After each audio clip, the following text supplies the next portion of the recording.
Hello all of you. हम ये Lucent की जीके आपको करा रहे थे। ये आपकी डिटेल वाला पार्ट है। इसमें हमें हिस्ट्री वाला पार्ट हम अभी कर रहे थे, है ना। आपको जैसे कि पता है कि आपको दो लूसेंट हैं। एक तो ऑब्जेक्टिव टाइप की है जो वस्तुनिष्ठ है, ठीक है, जिसमें क्वेश्चन आंसर दिए गए हैं, और एक ये डिटेल वाली है। पहले मैं आपको डिटेल वाली करा रही हूँ। इसके एक एक पोर्शन कंप्लीट होने के बाद हम क्वेश्चन आंसर कर लेंगे इसके, ठीक है।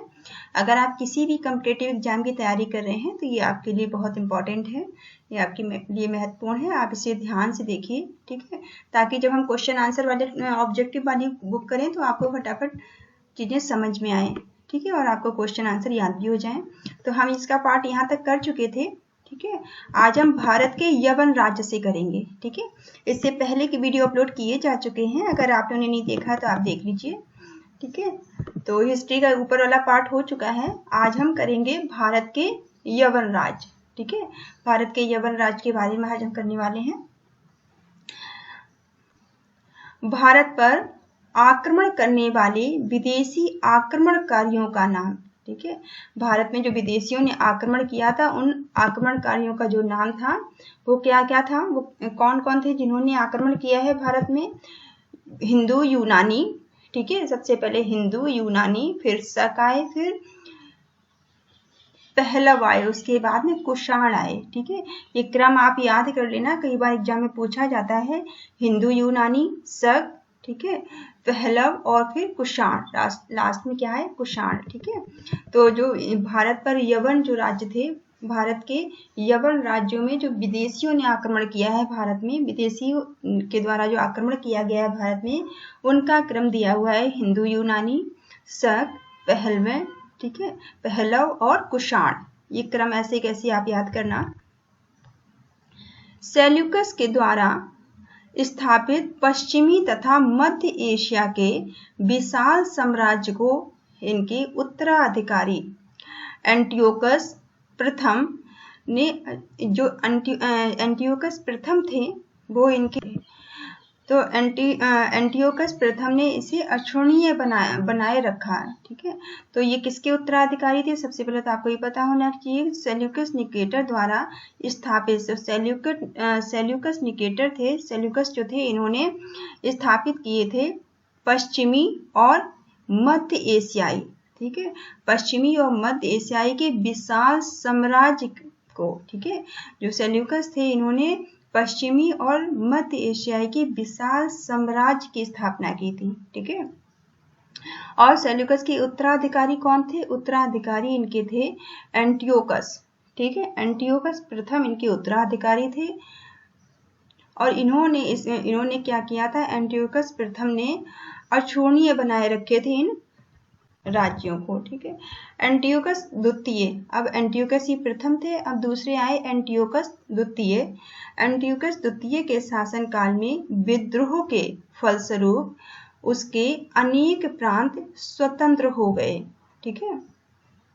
जब एंटियोकस द्वितीय का राज्य था तो उनके शासन काल में विद्रोह हुआ, जिसके विद्रोह के कारण क्या हुआ, कई सारे प्रांत जो थे वो स्वतंत्र हो गए, ठीक है। बैक्ट्रिया के विद्रोह का नेतृत्व डियोडोटस प्रथम ने किया था, ठीक है। बैक्ट्रिया के विद्रोह का नेतृत्व किसने किया था, डियोडोटस प्रथम ने किया था, ठीक है। डियोडोटस प्रथम ने बैक्ट्रिया के विद्रोह का नेतृत्व किया था।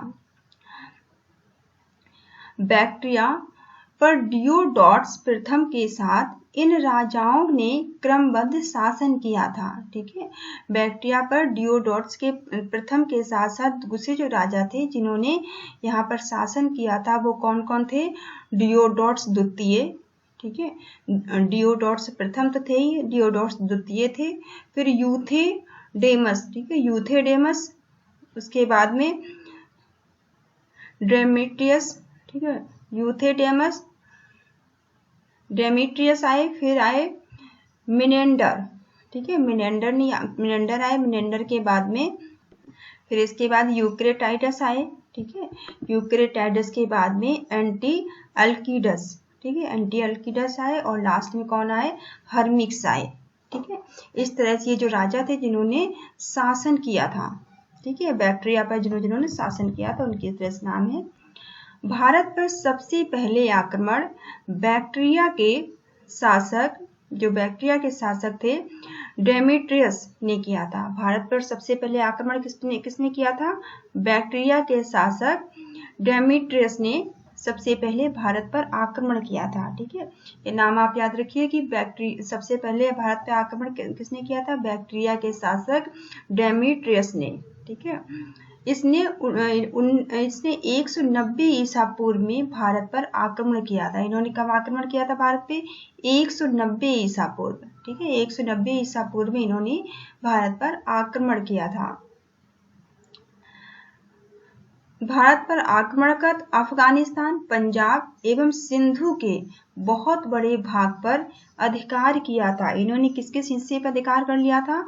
अफगानिस्तान, जो पहले भारत का ही हिस्सा था, अफगानिस्तान, पंजाब और सिंधु, जो सब भारत के हिस्से थे, ठीक है। अफगानिस्तान, पंजाब और सिंधु के बहुत बड़े भाग पर इन्होंने अपना अधिकार कर लिया था। शासक को अपनी राजधानी बनाई थी, ठीक है। इन्होंने अपनी राजधानी किसको बनाई थी? साकल को, ठीक है। साकल को इन्होंने अपनी राजधानी बनाया था, ये आप याद रखेंगे। साकल को अपनी राजधानी इन्होंने बनाया था। इसे ही हिंदू यूनानी या बैक्ट्रियाई यूनानी कहा जाता है। अब आप देखिए, हिंदू यूनानी या बैक्ट्रियाई यूनानी एक ही बात है, ठीक है। यहाँ जब हमने देखा था तो ये हिंदू यूनानी शब्द आया था, ठीक है। तो पहला जो हिंदू यूनानी शब्द है, हिंदू यूनानी को ही बैक्ट्रियाई भी कहा जाता है। जो अभी इसमें हमने बार बार बैक्ट्रिया शब्द पढ़ा है ना, तो बैक्ट्रिया का मतलब भी हिंदू यूनानी ही है, ठीक है। तो हिंदू यूनानी ने भारत पर सबसे पहले आक्रमण किया था, जिन्हें बैक्ट्रियाई बोलते हैं। सबसे पहले इन्होंने भारत पर आक्रमण किया था और इन्होंने किन किन स्थानों पर कब्जा किया था अपना? अफगानिस्तान, पंजाब और सिंधु के बड़े हिस्से पर इन्होंने अपना अधिकार कर लिया था, ठीक है। हिंदू यूनानी शासकों में सबसे अधिक विख्यात मिनांडर हुआ था, ठीक है। मिनांडर जो था वो सबसे ज्यादा फेमस हुआ था, सबसे ज्यादा ये विख्यात होने वाला जो हिंदू यूनानी शासक था वो कौन था? मिनांडर था, जिसने 165 से 145 ईसा पूर्व तक इसका राज रहा है। 165 से 145 ईसा पूर्व तक, ठीक है। इसकी राजधानी साकल थी। इसने अपनी राजधानी कहाँ बनाई थी? साकल में, ठीक है। इन्होंने अपनी राजधानी साकल में बनाई थी। आधुनिक सियालकोट, जिसे आज क्या कहा जाता है? सियालकोट जिसको कहा जाता है शिक्षा का मुख्य केंद्र, ठीक है। सियालकोट मतलब जो शिक्षा का मुख्य केंद्र है, ये बात आप याद रखेंगे। जो साकल थे, साकल को इन्होंने अपनी राजधानी बनाया था हिंदू यूनानी शासकों ने, और इसमें सबसे ज्यादा विख्यात शासक कौन था? मिनांडर था। और जो साकल है इसको आज के टाइम में उसको सियालकोट कहा जाता है, और सियालकोट एक शिक्षा का मुख्य केंद्र है, ठीक है। मिनांडर ने नागसेन यानी कि नागा अर्जुन से बौद्ध धर्म की शिक्षा ली थी, ठीक है। अब ये पॉइंट इंपॉर्टेंट हो जाता है कि जो मिनांडर था इसने नागा अर्जुन से, जिन्हें नागा अर्जुन को नागसेन भी कहा जाता है, इनसे बौद्ध धर्म की शिक्षा ली थी इसने, ठीक है। बौद्ध धर्म की दीक्षा किसने और किससे ली थी? मिनांडर ने ली थी। किससे ली थी? नागा अर्जुन से ली थी, जिन्हें नागसेन भी कहा जाता है, ठीक है। मिनांडर के प्रश्न एवं नागसेन द्वारा दिए गए उत्तर पर एक पुस्तक के रूप में संग्रहित है, ठीक है। मिनांडर जो था, मिनांडर के जो प्रश्न थे और नागसेन ने उनके उत्तर दिए हैं, ठीक है। मिनांडर ने प्रश्न किए हैं और नागसेन ने उसके उत्तर दिए हैं, उन पर एक पुस्तक भी है, ठीक है। इन दोनों के प्रश्न उत्तर पर एक पुस्तक है जो क्या है, जिसका नाम क्या है? संग्रहित, ठीक है। संग्रहित है, एक पुस्तक के रूप में इन्हें संग्रहित किया गया है, इनके प्रश्न उत्तर की, इनकी वार्तालाप को, जिसका नाम इसके संग्रहित, और इसका नाम क्या है? इसका नाम मिलिनंद पन्हो है, ठीक है। मिलिनंद पन्हो इस पुस्तक का नाम रखा गया है। मिलिनंद पन्हो इस पुस्तक का नाम है, अर्थात मिलित, जिसका मतलब क्या होता है? मिलित, जिसका अर्थ होता है कि प्रश्न, और मिलिनंद प्रश्न है। ठीक है, इन सारे नामों से जानी जाती है। एक बार आप इस चीज को समझने की कोशिश करिए, थोड़ा इम्पोर्टेंट है ये। ठीक है, जो मीनांडर के प्रश्न और नागसेन द्वारा दिए गए उत्तर एक पुस्तक के रूप में संग्रहित हैं, जिसका नाम मिलिनंद पन्हो है। ठीक है, जिसका नाम मिलिनंद पन्हो, जिसका मतलब होता है अर्थात मिलिद, जिसका अर्थ क्या है, मिलिद के प्रश्न। ठीक है, मिलिद के प्रश्न या मिलिनंद प्रश्न, जिसका मतलब होता है ये पुस्तक, आप ध्यान में रखिए। ठीक है, हिंदू यूनानी भारत के पहले शासक हुए जिनके जारी किए सिक्कों के बारे में निश्चित रूप से कहा जा सकता है। ठीक है, देखिए इंपॉर्टेंट पॉइंट हो गया कि हिंदू यूनानी पहले ऐसे भारतीय शासक थे जिन्होंने जो सिक्के चलवाए थे उन पर निश्चित रूप से उन पर बात की जा सकती है। इनका प्रमाण है कि सिक्के किन किन राजाओं के हैं, ये पता चलता है कि जो सिक्के थे वो किन किन राजाओं के थे। ठीक है, तो जो हिंदू यूनानी भारत के पहले शासक हुए जिनके जारी किए सिक्कों के बारे में निश्चित रूप से कहा जा सकता है कि सिक्के जो हैं वो किन किन राजाओं के हैं। तो हिंदू यूनानी पहले ऐसे शासक हुए जिन्होंने जो सिक्के चलवाए थे उनके बारे में बताया जा सकता है निश्चित रूप से कि वो सिक्के किन किन राजाओं के हैं। ठीक है, नेक्स्ट पॉइंट है, भारत में सबसे पहले हिंदू यूनानियों ने ही सोने के सिक्के जारी किए थे। अब देखिए इंपॉर्टेंट पॉइंट है। ठीक है, भारत में सबसे पहले हिंदू यूनानियों ने ही सोने के सिक्के चलाए थे। ठीक है, अगर आपसे पूछा जाए कि सोने के सिक्के सबसे पहले किसने चलाए थे तो आप क्या बताएंगे, हिंदू यूनानियों ने। ठीक है, हिंदू यूनानियों का एक और नाम हमने पढ़ा था, वो भी आप याद रखेंगे। ठीक है, तो हिंदू यूनानियों ने ही भारत में सबसे पहले सोने के सिक्के चलवाए थे। ठीक है, हिंदू यूनानी शासकों ने भारत के पश्चिमोत्तर सीमा प्रांत में यूनान की प्राचीन कला चलाई, जिसे हेलेनिक्स आर्ट कहते हैं। ठीक है, हेलेनिस्टिक आर्ट जिसे कहा जाता है। आप याद रखेंगे कि जो हिंदू यूनानी शासक थे इन्होंने भारत के पश्चिमोत्तर सीमा प्रांत, ठीक है, पश्चिमोत्तर सीमा प्रांत में यूनान की प्राचीन, ठीक है, यूनान की जो प्राचीन कला थी, यूनान की प्राचीन कला चलाई थी। इन्होंने यूनान की अपने यहाँ की प्राचीन कला चलाई थी, जिसे क्या कहा जाता है, हेलेनिस्टिक, जिसे हेलेनिस्टिक आर्ट के नाम से जाना जाता है। भारत में गंधार काल, जो गंधार कला थी जिसका उत्तर उदाहरण है। ठीक है, भारत में गंधार कला का ये उत्तर उदाहरण भी है। चलिए ये आपका खत्म होता है। नेक्स्ट टॉपिक आपका शक। ठीक है, अब शक की बात कर लेते हैं, इनका क्या क्या है। यूनान के बाद, ठीक है, यूनानियों के बाद शक आए। ठीक है, यूनानियों के बाद कौन आए थे, यूनानी के बाद शक आए थे। ये क्रम तो आप ऐसे कैसे याद ही रखिएगा, यूनानियों के बाद कौन आए थे, यूनानियों के बाद शक आए थे। शकों की 5 शाखाएं थी। ठीक है, जो शक आए उनकी कितनी शाखाएं थी, उनकी 5 शाखाएं थी। ये आप याद रखें, क्वेश्चन आपसे पूछा जा सकता है कि शकों की कितनी शाखाएं, कितनी इनकी शाखाएं थी, कितने पार्ट थे। ठीक है, और हर शाखा की राजधानी भारत और अफगानिस्तान में अलग अलग भागों में थी। ठीक है, इनकी 5 शाखाएं थी, शकों की 5 शाखाएं थी, और इनकी जो शाखाएं थी 5, इनकी राजधानी भारत और अफगानिस्तान में अलग अलग भागों में थी। ठीक है, शकों की जो 5 शाखाएं थी, इनकी 5 शाखाओं की जो राजधानी थी भारत और अफगानिस्तान में अलग अलग थी। ठीक है, पहली शाखा ने अफगानिस्तान, दूसरी शाखा ने पंजाब, राजधानी तक्षशिला, तीसरी शाखा ने मथुरा, चौथी शाखा ने पश्चिमी भारत एवं 5वीं शाखा ने उत्तरी दक्कन पर प्रभुत्व स्थापित किया था।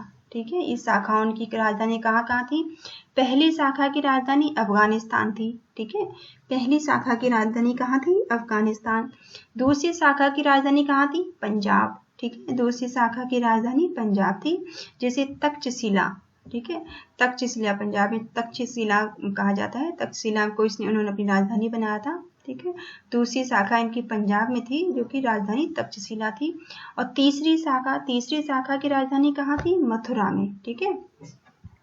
तीसरी शाखा की राजधानी मथुरा में थी और चौथी शाखा की राजधानी पश्चिमी भारत में थी, ठीक है। इनकी चौथी शाखा जो थी, इसकी राजधानी कहाँ थी? पश्चिमी भारत में। और इनकी पांचवी शाखा की राजधानी उत्तरी दक्कन में थी, ठीक है। इस तरह से आप याद रखेंगे, पांचवी शाखा की राजधानी उत्तरी दक्कन में थी, ठीक। शक मूलतः मध्य एशिया के निवासी थे, ठीक है। ये आपसे पूछा जा सकता है, शक जो थे वो कहाँ के निवासी थे? ये मूल्यतः ये निवासी थे वो मध्य एशिया के निवासी थे, ठीक है। शक जो थे वो मूल्यतः कहाँ के निवासी थे? मध्य एशिया के, ठीक है। और चारागाह की खोज में भारत आए थे। देखिए आप, भारत आए तो ये थे चारागाह की खोज में, ठीक है। शक जो थे वो थे तो मध्य एशिया के निवासी, और भारत किस लिए आए थे? ये चारागाह की खोज में आए थे, ठीक है। और लेकिन भारत पे इन्होंने राज्य किया, ठीक है। 58 ईसा पूर्व उज्जैन के एक स्थानीय राजा ने शकों को पराजित करके बाहर खदेड़ दिया था, ठीक है। 58 ईसा पूर्व में क्या हुआ? 58 ईसा पूर्व में एक उज्जैन के जो राजा थे, ठीक है, उज्जैन के राजा ने शकों को पराजित किया, उनसे युद्ध किया, उनको पराजित करके भारत से भगा दिया था, ठीक है। उन्होंने, जो उज्जैन के राजा थे, उन्होंने शकों से युद्ध किया और उन्हें पराजित करके, उन्हें हरा के भारत से भगा दिया था और विक्रमादित्य की उपाधि धारण की थी, और उन्होंने विक्रमादित्य की उपाधि धारण की थी, ठीक है। ये घटना कब की है? 58 ईसा पूर्व की, ठीक है। तो आप तो सिंपल ये याद रखिए कि उज्जैन के एक राजा ने शकों को हराकर भारत से भगा दिया था, ठीक है। और उन्हें फिर क्या हुआ? तो विक्रमादित्य की उपाधि उन्होंने धारण की थी। इसके बाद शकों पर विजय के उपलक्ष्य में 58 ईसा पूर्व 58 ईसा पूर्व से एक नया संवत विक्रम संवत के नाम से प्रारंभ हुआ था, ठीक है। अब आप देखिए, ये विक्रम संवत याद रखिए, पूछ दिया जाता है एग्जाम में। जो विक्रम संवत है वो कब स्टार्ट हुआ था? 58 ईसा पूर्व, ठीक है। और ये क्यों स्टार्ट किया गया था? जब शकों पर विजय प्राप्त की थी उज्जैन के राजा ने, ठीक है। उज्जैन के राजा ने जब शकों पर विजय प्राप्त की, तो उस विजय की खुशी में, उस विजय के उपलक्ष्य में इन्होंने विक्रम संवत एक स्टार्ट किया था, ठीक है, जिसे विक्रम संवत के नाम से इसे प्रारंभ किया था इन्होंने। उसी समय विक्रमादित्य एक लोकप्रिय उपाधि बन गई थी, और वही टाइम ऐसा था कि जो विक्रमादित्य थी ये एक उपाधि बन गई थी, एक प्रसिद्ध उपाधि बन गई थी, लोकप्रिय उपाधि बन गई थी, ठीक है, जिसकी संख्या भारतीय इतिहास में 14 तक पहुंच गई थी। भारतीय इतिहास में इसकी संख्या कितनी हो गई थी? विक्रमादित्य उपाधि की 14 तक पहुंच गई थी, 14 तक पहुंच गई थी। गुप्त साम्राज्य, जो गुप्त का साम्राज्य था, चंद्रगुप्त द्वितीय सबसे अधिक विख्यात विक्रमादित्य थे, ठीक है। गुप्त साम्राज्य में जो चंद्रगुप्त द्वितीय थे वो सबसे ज्यादा विख्यात, सबसे ज्यादा फेमस विक्रमादित्य हुए, ठीक है। सबसे ज्यादा फेमस विक्रमादित्य कौन हुए आपसे पूछा जा सकता है? तो चंद्रगुप्त द्वितीय, ठीक है, जो गुप्त साम्राज्य के सम्राट थे। शकों की अन्य शाखाओं की तुलना में दक्षिणी भारत में प्रभुत्व स्थापित करने वाली शाखा ने सबसे लंबे अरसे तक शासन किया था, ठीक है, लगभग 4 शताब्दी तक, ठीक है। शकों की जो दूसरी शाखा है, शकों की अन्य शाखाओं की तुलना में जो दक्षिण भारत की शाखा थी, ठीक है, दक्षिण भारत की जो शाखा थी, वहां पे दक्षिण भारत में प्रभुत्व स्थापित करने वाली शाखा ने सबसे लंबे अरसे तक अब शासन किया था। लगभग 4 शताब्दियों तक इन्होंने शासन किया है दक्षिण भारत में, ठीक है। गुजरात में चल रहे समुद्री व्यापार से यह शाखा काफी लाभान्वित थी, ठीक है। गुजरात में समुद्री व्यापार जो चल रहा था उससे ये शाखा बहुत ज्यादा लाभान्वित थी। कौन सी? दक्षिण भारत वाली। और सभी शाखाओं में चांदी के सिक्के जारी हुए थे, ठीक है। और इसमें क्या हुआ था? भारी मात्रा में चांदी के सिक्कों को जारी किया गया था, ठीक ठीक है। इसमें भारी मात्रा में क्या जारी हुआ था? चांदी के सिक्के, ठीक है। शकों का सबसे प्रतापी शासक रुद्रदामन प्रथम था, ठीक है। शकों का अगर सबसे प्रतापी शासक की बात करें तो कौन था? रुद्रदामन प्रथम, ठीक है। रुद्रदामन प्रथम जो है वो शकों का सबसे ज्यादा प्रतापी शासक था, जिसका शासनकाल 130 से 150 ईस्वी तक रहा, ठीक है। इसका शासन कब तक रहा? 130 से 150 ईस्वी तक इसका शासन रहा। गुजरात के बड़े भाग पर, ठीक है, गुजरात के एक बड़े हिस्से पर इसने काठियावाड़ की अर्ध शुष्क दर्शन झील जीर्णोद्धार किया था, ठीक है। क्या किया? ठीक है। तो ये काठियावाड़, जिसने कि काठियावाड़ के अर्ध शुष्क सुदर्शन, ठीक है, काठियावाड़ के अर्ध शुष्क सुदर्शन जो झील है, ये एक झील है, ठीक है। काठियावाड़ की अर्ध शुष्क सुदर्शन जो झील है, जिसका निर्माण किसने करवाया था? मौर्यों ने करवाया था, ठीक है। जिसका निर्माण मौर्यों ने करवाया था। इसने उसका क्या किया था? इसने उसका जीर्णोद्धार किया था, ठीक है। किसने जीर्णोद्धार किया था? रुद्रदामन, ठीक है, रुद्रदामन प्रथम ने। रुद्रदामन प्रथम संस्कृत का बड़ा प्रेमी था, ठीक है। जो रुद्रदामन थे, रुद्रदामन प्रथम संस्कृत के बहुत बड़े प्रेमी थे। ये संस्कृत को ये बहुत ज्यादा महत्व देते थे, ठीक है। तो रुद्रदामन संस्कृत प्रेमी थे। उसने ही सबसे पहले विशुद्ध संस्कृत भाषा में लंबा अभिलेख गिरनार अभिलेख जारी किया था। अब ये पॉइंट आपके लिए इम्पोर्टेंट है, ठीक है। इसे आप याद रखिए एक पॉइंट को, कि रुद्रदामन जो थे, रुद्रदामन प्रथम जो थे वो संस्कृत प्रेमी थे। सबसे पहली बात ये याद रखिए कि रुद्रदामन प्रथम संस्कृत प्रेमी थे, और रुद्रदामन प्रथम ने ही सबसे पहले विशुद्ध संस्कृत भाषा में लंबा अभिलेख, जिसे गिरनार अभिलेख कहा जाता है, जारी किया था, ठीक है। गिरनार अभिलेख किसने जारी किया था? रुद्रदामन प्रथम ने, ठीक है। रुद्रदामन प्रथम ने गिरनार अभिलेख जारी किया था, जो कि सबसे लंबा अभिलेख है और विशुद्ध संस्कृत भाषा में है, ठीक है। इसके पहले भी सभी अभिलेख प्राकृत भाषा में थे। इससे पहले जितने भी अभिलेख थे वो किसमें थे? प्राकृत भाषा में थे, ठीक है। इससे पहले के सभी अभिलेख प्राकृत भाषा में थे, लेकिन जब रुद्रदामन प्रथम ने संस्कृत भाषा में सबसे लंबा गिरनार अभिलेख जारी किया था, इंपॉर्टेंट है, याद रखना आपसे। भारत में शक राजा अपने को क्षत्रप कहते थे, ठीक है। भारत में जो शक राजा थे अपने क्या कहते थे? वो अपने को क्षत्रप कहते थे, ठीक है। जो इम्पोर्टेंट पॉइंट होते हैं मैं उसमें जोर देती हूँ, आप उन्हें या तो आप नोट्स बना लीजिए, जैसे मैं अंडरलाइन करा रही हूँ उतने में, या फिर आप बुक लेकर बैठिए, बुक में साथ साथ आप भी उसको हाईलाइट करते चलिए पॉइंट्स को, ठीक है, तो आपको याद रह जाएंगे। नेक्स्ट टॉपिक आपका कुषाण। नेक्स्ट टॉपिक क्या है? नेक्स्ट है टॉपिक आपका कुषाण, ठीक है। अब कुषाण की बात कर लेते हैं, ठीक है। अब कुषाण का क्या है? इसका फर्स्ट पॉइंट है कि पहलव, ठीक है, पहलव के बाद कुषाण आए, ठीक है। पहलव के बाद अब कौन आए हैं? कुषाण आए हैं। पहलव के बाद कुषाण आए, जो युचि एवं तोखरी भी कहलाते हैं। अब देखिए कुषाण, ये नाम आप याद रखना कि कुषाण जो हैं, कुषाणों को युचि या तोखरी भी कहा जाता है, ठीक है। कुषाणों को युचि या फिर तोखरी भी कहते हैं। आप ऐसे ही हाईलाइट करते चलिए अपनी बुक में, ठीक है। अगर आप बुक से लेकर बैठे हैं, आपका बुक है, नहीं तो फिर आप नोट्स बना लीजिए इनके, ठीक है, जैसे भी आपको याद हो आसानी से।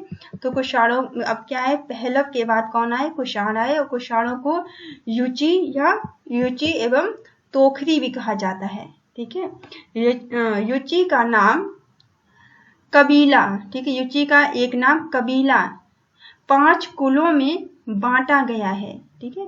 युचि का एक नाम कबीला है जिसे 5 कुलों में बांटा गया है। उन्हीं में एक कुल के थे, ये उन्हीं 5 कुलों में से एक कुल के थे, ठीक है। युचि जो है कबीला, 5 कुलों का जो कबीला था उसी में से ये एक कुल के थे। कुषाण, ठीक है, जो कि कुषाण कहलाए। कुषाण वंश के संस्थापक कुंजुल कडफिसेस थे। ठीक है, इसके कुषाण वंश के संस्थापक कौन थे? कुजुल कडफिसेस। ठीक है, कुजुल कडफिसेस जो हैं ये कुषाण वंश के संस्थापक थे। संस्थापक आप इनके याद रखिए, बहुत ज्यादा इसमें कुछ इंपॉर्टेंट है नहीं। ठीक है, कुषाण बस इनका क्रम इंपॉर्टेंट है, जिसका आप क्रम याद रखिए, और इनके संस्थापक कौन थे। 2-4 इंपॉर्टेंट बातें इसमें, बहुत ज्यादा कुछ नहीं है। ठीक है,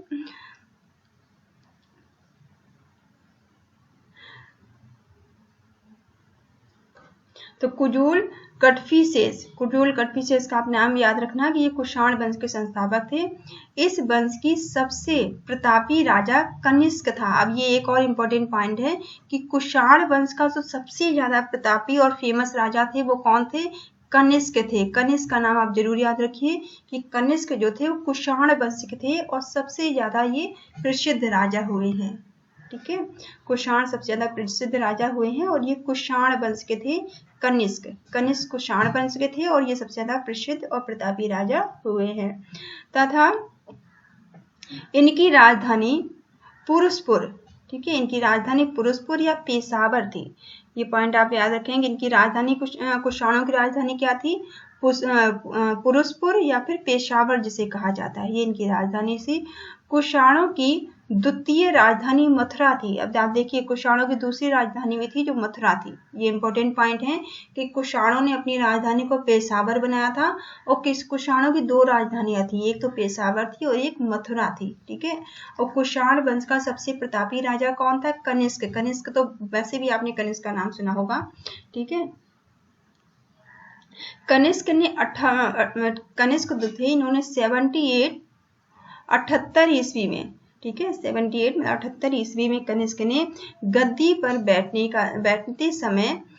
के समय में एक संवत चलाया था। कनिष्क ने एक संवत चलाया था। ठीक है, कनिष्क जो थे जब वो गद्दी पर बैठे तो उन्होंने एक संवत चलाया था जो कि शक संवत कहलाया। ठीक है, कनिष्क द्वारा चलाया गया संवत क्या कहलाया? शक संवत कहलाया। ठीक है, जिसे भारत सरकार द्वारा प्रयोग में लाया जाता है, जिसे कि हमारे यहाँ आज भी यूज किया जाता है। ठीक है, जो शक संवत है वो किसने चलाया था? कनिष्क ने चलाया था। और कनिष्क के चलाए गए शक संवत को भारत में आज भी भारत में ही चल रहा है। भारत सरकार ने इसे अपनाया है, भारत सरकार द्वारा प्रयोग में आज भी लाया जाता है ये। ठीक है, और ये इन्होंने कब चलाया था? 78 ईस्वी में। ठीक है, बौद्ध धर्म की चौथी बौद्ध संगति कनिष्क के शासन काल में कुंडलवन यानी कश्मीर में प्रसिद्ध बौद्ध विद्वान वसुमित्र की अध्यक्षता में हुई थी। ठीक है, मोस्ट इंपोर्टेंट पॉइंट। ठीक है, बुद्ध धर्म की जो चौथी जो बौद्ध संगति थी वो कनिष्क के शासन काल में ही हुई थी। ठीक है, बौद्ध धर्म की चौथी बौद्ध संगति जो है वो किसके का शासन काल में हुई थी? कनिष्क के शासन काल में हुई थी। कहाँ पर हुई थी? कुंडलवन कश्मीर में। ठीक है, चौथी बौद्ध समिति कहाँ हुई थी? कुंडलवन कश्मीर में हुई थी। ठीक है, किसके शासन काल में हुई थी? कनिष्क के शासन काल में। अध्यक्षता किसने की थी? वसुमित्र ने। ठीक है, इंपॉर्टेंट पॉइंट है, वसुमित्र ने इसकी अध्यक्षता की थी। इतनी बात आप याद रखेंगे इसके बारे में। कनिष्क बौद्ध धर्म की महायान संप्रदाय का अनुयायी था। जो कनिष्क थे वो बौद्ध धर्म के महायान संप्रदाय के वो अनुयायी थे। ठीक है, जो कनिष्क थे वो बौद्ध धर्म के महायान, ठीक है, याद रखेंगे, जो बौद्ध धर्म का महायान था उसके वो अनुयायी थे, वो उसको मानते थे। ठीक है, आरंभिक कुषाण शासकों ने भारी संख्या में स्वर्ण मुद्राएं जारी की थी। ठीक है, जो कुषाण शासक थे उन्होंने स्टार्टिंग में भारी मात्रा में स्वर्ण की मुद्राएं, सोने की मुद्राएं जारी की थी, जिनकी शुद्धता गुप्त काल की स्वर्ण मुद्राओं से उत्कृष्ट थी। ठीक है, जिनकी जो शुद्धता थी वो गुप्त काल की स्वर्ण मुद्राओं से उत्कृष्ट थी, मतलब अच्छी थी। ठीक है, कनिष्क का राजवैद्य आयुर्वेद का विख्यात विद्वान चरक थे। ठीक है, जो चरक थे चरक का नाम आपने जरूर सुना होगा, बहुत ही विद्वान ये थे, राजवैद्य थे। किसके राजवैद्य थे? कनिष्क के। ठीक है, कनिष्क के राजवैद्य कौन थे? चरक। आप इतनी बात याद रखेंगे कि कनिष्क के जो राजवैद्य थे, जो कि बहुत ज्यादा विख्यात विद्वान थे, बहुत ज्यादा विद्वान थे। कनिष्क के बारे में पता ही होगा आपको, नहीं है तो आप जान लीजिए। कनिष्क एक बहुत ज्यादा विद्वान, आयुर्वेद के विख्यात विद्वान थे। ठीक है, कनिष्क जो थे आयुर्वेद के ज्ञाता थे, आयुर्वेद के एक विख्यात विद्वान थे। और चरक, ठीक है, चरक जो थे वो आयुर्वेद के, ठीक है, ये आयुर्वेद के विख्यात विद्वान थे। कौन? चरक। और चरक ही कनिष्क के दरबार में राजवैद्य थे। ठीक है, चरक जो थे वो कनिष्क के दरबार में राजवैद्य थे, जो कि आयुर्वेद के ज्ञाता थे। आप इतनी सी बात याद रखेंगे। जिन्होंने चरक संहिता रची है, आप चरक ने किसको लिखा है? चरक संहिता को। मोस्ट इंपॉर्टेंट पूछा जाता है, चरक ने कौन सी किताब लिखी है? चरक ने चरक संहिता लिखी है। ठीक है, ऐसे क्वेश्चन पूछा जाता है कि चरक ने कौन सी किताब लिखी है? चरक ने चरक संहिता लिखी है। चरक किसके दरबार में राजवैद्य थे? तो वो कनिष्क के दरबार में राजवैद्य थे। ठीक है, तो आप इतनी बात याद रखेंगे, जो कनिष्क राजवैद्य थे, किसके दरबार में राजवैद्य थे? वो कनिष्क के चरक जो थे, चरक राजवैद्य किसके थे? कनिष्क के दरबार में। चरक ने कौन सी किताब लिखी है? चरक संहिता। या फिर ऐसे पूछा जा सकता है कि चरक संहिता किसने लिखी है? तो क्या बताएंगे आप? चरक ने लिखी है। ठीक है,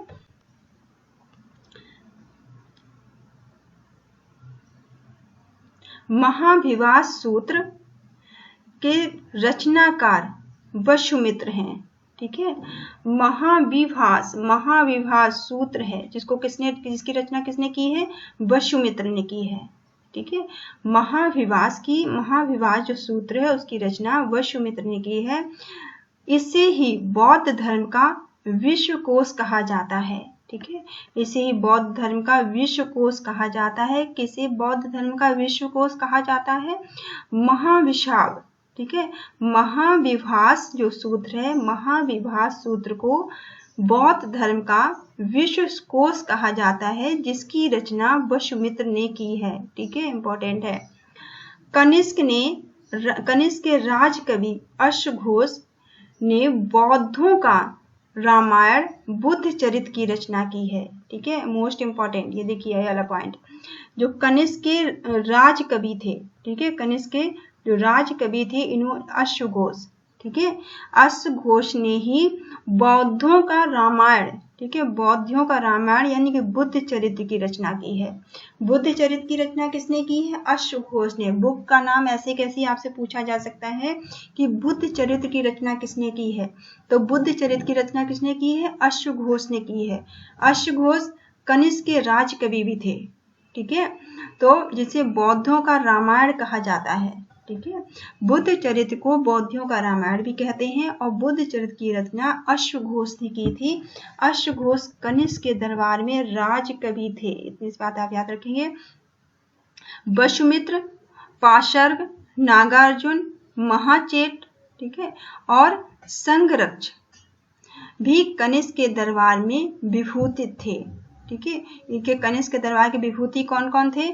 वसुमित्र, पाशर्ग, नागार्जुन, ठीक है, महाचेत और संघरक्ष, ये कनिष्क के दरबार के महाभूत थे। ठीक है, इनके नाम थोड़ा सा आप याद रखेंगे। भारत का आइंस्टीन नागा अर्जुन को कहा जाता है। इंपॉर्टेंट पॉइंट है, पूछा जा सकता है भारत का आइंस्टीन किसे कहते हैं? तो नागा अर्जुन को कहा जाता है। ठीक है, नागा अर्जुन को भारत का आइंस्टीन कहा जाता है। ठीक है, भारत का आइंस्टीन किसको बोलते हैं? नागार्जुन को। नागार्जुन को भारत का आइंस्टीन कहा जाता है। इनकी पुस्तक माध्यमिक सूत्र है। इन्होंने किताब भी लिखी है, माध्यमिक सूत्र। ठीक है, इन्होंने जो नागार्जुन है, इन्होंने किताब भी लिखी है जिसका नाम क्या है? माध्यमिक सूत्र। इस पुस्तक में नागार्जुन ने सापेक्षता का सिद्धांत दिया है। नागार्जुन ने किसका सिद्धांत दिया है अपनी किताब में? सापेक्षता का सिद्धांत। ठीक है, आप नागार्जुन के बारे में याद रखें कि नागार्जुन को भारत का आइंस्टीन कहा जाता है। नागार्जुन की लिखी हुई किताब है माध्यमिक सूत्र, इन्होंने कौन सी किताब लिखी है? माध्यमिक सूत्र। इन्होंने अपनी किताब माध्यमिक सूत्र में सापेक्षता का सिद्धांत दिया है। ठीक है, इंपॉर्टेंट है, याद रखिए। मैं आपको याद कराने की कोशिश करती हूँ साथ साथ, अगर आप थोड़ा सा ध्यान से देखेंगे तो आपको याद हो जाएंगी चीजें। ठीक है, और फिर जब हम दोबारा क्वेश्चन आंसर इसके करेंगे, वस्तुनिष्ठ वाली बुक करेंगे, तो आपको वैसे सारी चीजें क्लियर हो जाएंगी, याद हो जाएंगी। ठीक है, नेक्स्ट पॉइंट है, कनिष्क की मृत्यु 102 ईस्वी में हो गई थी। कनिष्क की मृत्यु कब हो गई थी? 102 ईस्वी में। ठीक है, कुषाण वंश का अंतिम शासक वासुदेव था। ठीक है, अब आप इसे पूछा जा सकता है कुषाण वंश का आखिरी शासक कौन था? तो कौन था? वासुदेव। ठीक है, वासुदेव जो थे वो कुषाण वंश के आखिरी शासक थे, अंतिम शासक थे। ठीक है, कुषाण वंश के अंतिम शासक कौन थे? वासुदेव। इनकी स्थापना और अंतिम शासक याद रखिए, इसकी स्थापना किसने की थी और अंतिम शासक कौन था? गांधार शैली एवं मथुरा शैली का विकास कनिष्क के शासनकाल में हुआ था। ठीक है, अब ये दो शैलियां आप याद कर लिए, जो गांधार शैली थी और मथुरा शैली। गांधार शैली और मथुरा शैली का विकास किसके शासनकाल में हुआ था? कनिष्क के शासनकाल में। ठीक है, गांधार शैली और मथुरा शैली का जो विकास था वो कनिष्क के शासनकाल में हुआ था। रेशम मार्ग पर नियंत्रण रखने वाले शासकों में सबसे प्रसिद्ध कुषाण थे। ठीक है, रेशम मार्ग थे, रेशम मार्ग में नियंत्रण करने वाले जो शासक थे, सबसे प्रसिद्ध शासक जो कुषाण थे। ठीक है, कुषाणों ने रेशम पर नियंत्रण रखा था। ठीक है, तो रेशम पर नियंत्रण रखने वाले शासकों में सबसे ज्यादा प्रसिद्धि की बात की जाए तो वो कौन थे? कुषाण थे। ठीक है, रेशम बनाने की तकनीकी का आविष्कार सबसे पहले चीन में हुआ था। मोस्ट इंपॉर्टेंट, आपसे पूछा जा सकता है कि रेशम बनाने की तकनीकी का विकास सबसे पहले कहाँ हुआ था? तो ये चीन में हुआ था। ठीक है, रेशम बनाने की तकनीकी का विकास सबसे पहले कहाँ हुआ है? तकनीकी का आविष्कार कहाँ हुआ है? ये चीन में हुआ है। ठीक है, रेशम बनाने की तकनीकी का आविष्कार सबसे पहले कहाँ हुआ है? चीन में हुआ है। ठीक है, तो ये याद हो गया। नेक्स्ट टॉपिक आपका गुप्त साम्राज्य है, तो गुप्त साम्राज्य से हम नेक्स्ट वीडियो में कर लेंगे। ठीक है, नहीं तो ये वीडियो आपका काफी बड़ा हो रहा है, तो गुप्त साम्राज्य से आप दूसरे वीडियो में देखिएगा। ठीक है, और आप मेरे चैनल को लाइक करिए, शेयर करिए, सब्सक्राइब करिए और बेल आइकॉन को प्रेस कर लेना, ताकि जैसे मैं वीडियो डालूं तो आपको नोटिफिकेशन मिलती रहे। ठीक है, अगर आप किसी और सब्जेक्ट का भी वीडियो बनवाना चाहते हैं तो आप मुझे कमेंट करके बता सकते हैं। Thank you all of you, thank you for watching.